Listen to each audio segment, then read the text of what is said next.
Bismillahirrahmanirrahim. Assalamualaikum warahmatullahi wabarakatuh. Nama saya Rizky Amelia, NIM Q1A1 18188, kelas ITPD, jurusan Ilmu dan Teknologi Pangan, Fakultas Pertanian, Universitas Halu Oleo. Tujuan saya membuat video ini yaitu untuk menyelesaikan tugas ujian tengah semester mata kuliah aplikasi bioteknologi pangan. Pada video kali ini, saya akan menjelaskan 3 topik pembahasan. Yang pertama, contoh pengaplikasian bioteknologi konvensional di bidang pangan. Yang kedua, contoh pengaplikasian bioteknologi modern di bidang pangan.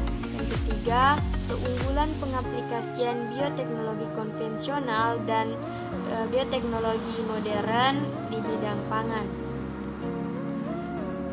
Langsung saja materi yang pertama, bioteknologi konvensional.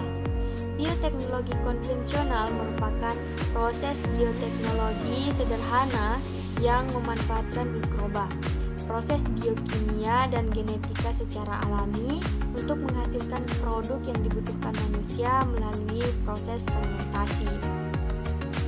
Beberapa contoh penerapan bioteknologi konvensional di bidang pangan meliputi bahan, mikroorganisme, serta produk yang dihasilkan.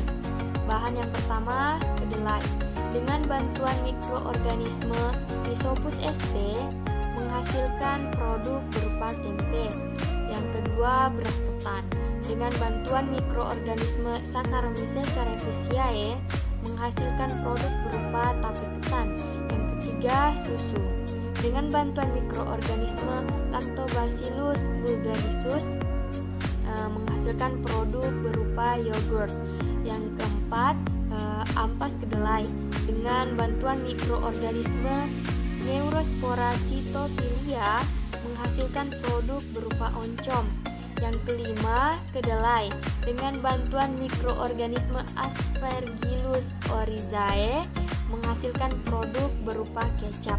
Yang keenam, air kelapa. Dengan bantuan mikroorganisme Acetobacter psillinum menghasilkan produk berupa nata de coco.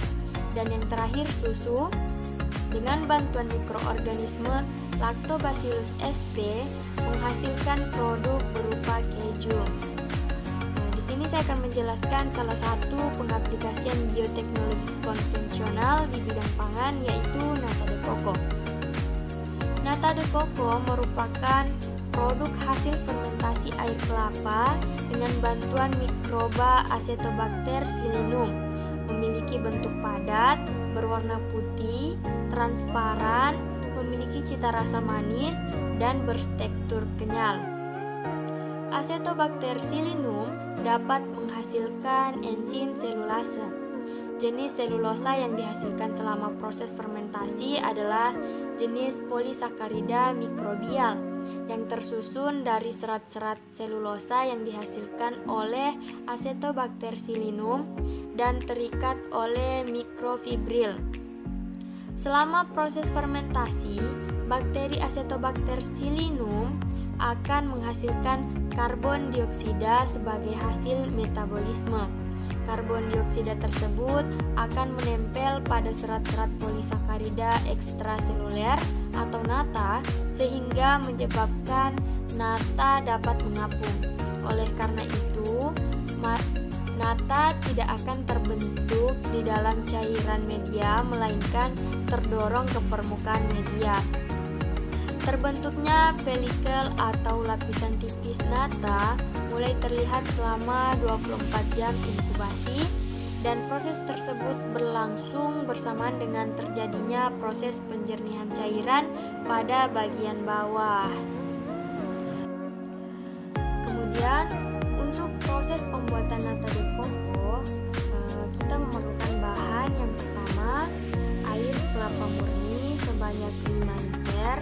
Yang kedua, gula putih sebanyak 250 gram. Yang ketiga, urea atau za sebanyak 0,5 gram. Yang keempat, asam cuka atau asam asetat sebanyak 50 cc. Yang kelima, asam nitrat. Dan yang keenam, bibit nata de coco. Untuk proses pembuatan nata de coco meliputi yang pertama, air kelapa mentah disaring dan dimasukkan ke dalam panci stainless ukuran 5 liter dimasak sampai mendidih.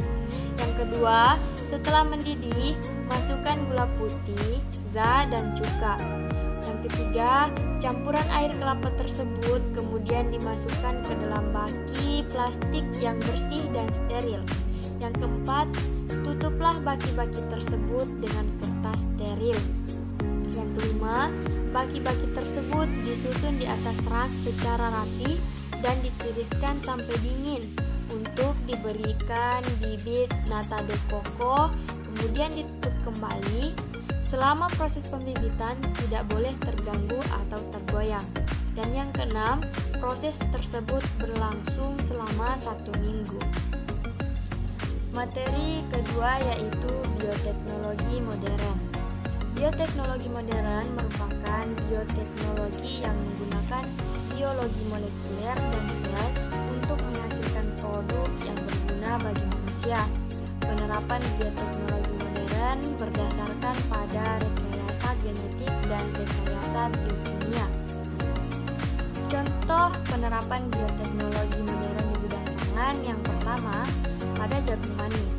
Pada jagung manis, gula yang terkandung direkayasa untuk tidak diubah menjadi pati sehingga tetap manis dan berair.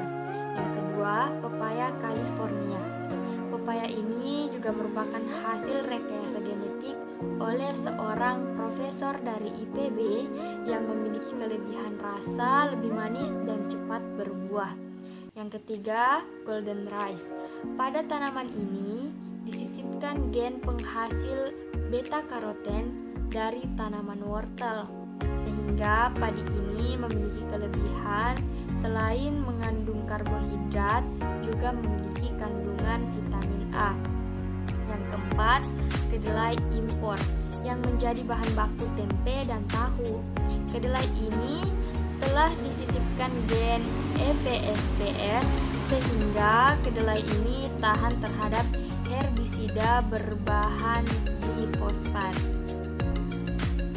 Salah satu contoh pengaplikasian bioteknologi modern di bidang pangan yaitu pepaya California. Pepaya California merupakan pepaya asli dari Indonesia yang merupakan hasil rekayasa genetik yang berhasil ditemukan oleh Profesor Dr. Insinyur Sriani Suji Prihati. Beliau merupakan seorang ilmuwan dari Pusat Kajian Buah Tropika di Institut Pertanian Bogor. Tanaman pepaya California sudah mulai berbunga pada usia 3 bulan dan buahnya dapat dipanen di usia 7 hingga 9 bulan. Tanaman ini terus berbuah hingga usia 4 tahun. Dalam setahunnya, pepaya California dapat dipanen hingga 4 kali. Tidak hanya itu, buah yang dihasilkan pun memiliki rupa yang menarik. Warna kulit pepaya California hijau cerah dan berwarna kekuningan di sekitar tangkainya ketika menjelang masak. Daging buahnya berbentuk bintang 5. Rasanya manis dan tahan hingga 5 hari tanpa pengawetan. Materi ketiga yaitu keunggulan pengaplikasian bioteknologi konvensional dan bioteknologi modern di bidang pangan. Yang pertama, keunggulan bioteknologi konvensional.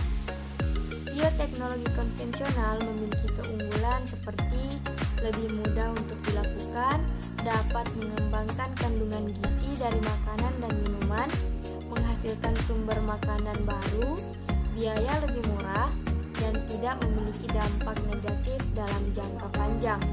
Yang kedua, keunggulan bioteknologi modern.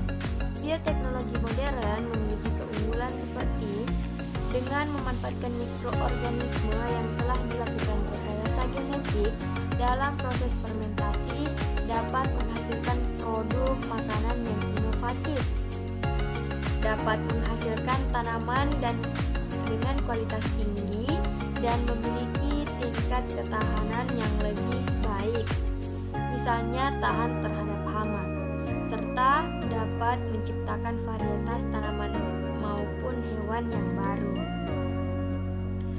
Cukup sekian materi yang dapat saya sampaikan. Lebih dan kurangnya mohon dimaafkan. Wassalamualaikum warahmatullahi wabarakatuh.